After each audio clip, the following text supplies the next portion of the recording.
BRS party KCR గారు కేటీఆర్ గారి నాయకత్వంలో ముద్దిరాజు రవిచంద్ర గారు వర్మ గారి నాయకత్వంలో ఇక్కడ బీఆర్ఎస్ పార్టీ 31వ డివిజన్ 32వ డివిజన్ నుంచి మేము రాంబాబు అతన్ని క్యాండిడేట్ పెట్టడం జరిగింది.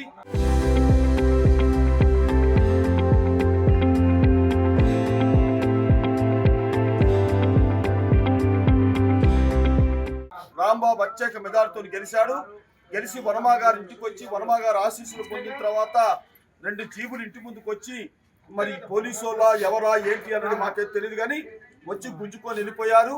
మా క్యాండిడేట్ ఇప్పుడు మాకు కిడ్నాప్ చేశారు కాంగ్రెస్ పార్టీ వల్ల ఎవరా అనేది మాకు తెలియాలి. వెంటనే ఆ భార్య కూడా చాలా బాధపడుతుంది. మా క్యాండిడేట్ కేసీఆర్ గారు మాకు టికెట్ ఇచ్చి గెలిపించడం జరిగింది. కష్టపడి పనిచేశాము. కానీ మా క్యాండిడేట్ ని కిడ్నాప్ చేసి వ్యవహారాలు చేసి నీచపు రాజకీయాలు కాంగ్రెస్ పార్టీ చేస్తుంది. దీనికి నిరసనగా మన మాజీ మంత్రి వనమా వెంకటేశ్వరరావు గారు ఇవాళ రాంబాబు ఇంటి ముందు ధర్నా చేస్తున్నాడో ఇమ్మీడియట్లీగా వెంటనే ఎవరైతే కిడ్నాప్ చేశారో కిడ్నాప్ అయినటువంటి రాంబాబుని వెంటనే విడుదల చేయాలి. లేకపోతే రేపొద్దున పాల్వంచ పెద్ద ఎత్తున ఆందోళన చేస్తాం. బీఆర్ఎస్ పార్టీ నాయకుల తరఫు నుంచి పెద్ద ఎత్తున ఆందోళన చేస్తాం. వెనకం చేసేది లేదు. ఎందుకంటే పార్టీ విప్పు జారీ చేసింది. ఏ పార్టీ గెలిస్తే ఆ పార్టీకే ఓటు చేతి చేతులెత్తాలి. వీళ్ళకి అమాయకులు, వీళ్ళు ఎస్టీలు, వీళ్ళని మోసం చేసి డబ్బు సంచులకి ఆశ పెట్టి మరి రాంబాబుని మా క్యాండిడేట్ గెలిచాడు డివిజన్ కార్పొరేటర్గా ఇతన్ని మాయ మాటలు చెప్పి చేతులెప్పించుకొని చేయడానికి ప్రయత్నం చేస్తున్నారు. కానీ పదవి పోతే రాంబాబుది పదవి పోతే ఇట్లా చేస్తే అతనికి ఏమి తెలియదు. డబ్బులు ఆశ చూపెట్టి ఎక్కడికో తీసుకెళ్లారు. వెంటనే ఎవరైతే రాంబాబుని మా బీఆర్ఎస్ పార్టీ కార్పొరేటర్ని ఎవరైతే మరి అన్యాయంగా లాక్కెళ్ళి తీసుకుపోయారో వెంటనే విడుదల చేయాలి. లేకపోతే పెద్ద ఎత్తున ఆందోళన చేస్తాం. రేపొద్దున అవసరమైతే కొత్తగూడెం పాలవంచ కూడా బంద్ చేస్తాం. ఈ కాంగ్రెస్ పార్టీ అరాచకాలు ఉంటే ప్రజాబలం ఉంటే మీరు ప్రజలతో ఎన్నుకోబడండి.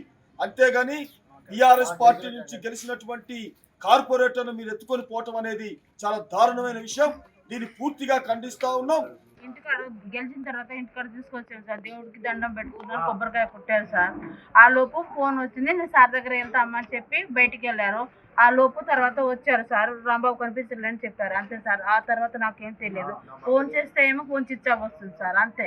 నాకు భయంగా ఉంది సార్. రాంబాబు రావాలి అంతే. అర్ధ గంటలో రావాలి. నాకు తెలియదు సార్. మా పిల్లలు ఎడుస్తున్నారు. అరగంటలో రావాలి. మా ఆయన ఎక్కడున్నా రావాలి. మేము గెలిపించడానికి రాంబాబుని క్యాండిడేట్ మేము గెలిపిస్తే వాళ్ళని గెలిచిన తర్వాత వెంటనే అక్కడి నుంచి అక్కడికి ఇంటికి వచ్చి నా దగ్గరకు వచ్చి ఆశీర్వాదం తీసుకొని పోతే ఎత్తుకొని పోవడం జరిగింది. ఇంతకంటే సిగ్గుచరం ఉందా కాంగ్రెస్ వాళ్ళకి? ఇంత అన్యాయమా? మీరు దమ్ముంటే గెలిచి తీసుకోపోండి మీ క్యాండిడేట్ని. కానీ మా క్యాండిడేట్ని మేము గెలిపించుకొని చేస్తే అతన్ని నా దగ్గర ఆశీర్వాదం పొంది వెళ్ళిపోతే వెంటనే వచ్చి మా ఇంటి మా ఇంటికి దౌర్జన్యంగా వచ్చి మా ఇంట్లో వచ్చి దౌర్జన్యంగా మీ ఇంట్లో ఉన్నాం. దౌర్జన్యంగా బలవంతంగా అతను గుర్తుకొని కారులోకి పోయారు. నేను చెప్తున్నా సాయంత్రం గంట 2 గంటల్లో రాంబాబు ఎక్కడున్నా చెప్పాలి వాడి భార్యకి వాడి పిల్లలకి. లేకపోతే రాంబాబు వచ్చిన దాకా నేను ఇక్కడే ఉంటా. రాంబాబు వచ్చిన తర్వాత ఇక్కడే ఉంటే కదిలేదు. జై Telangana. Local to global news at your fingertips. మీ చేతిలో ఒక ఆయుధం. Download Raw TV app. Media legend Ravi Prakash is back.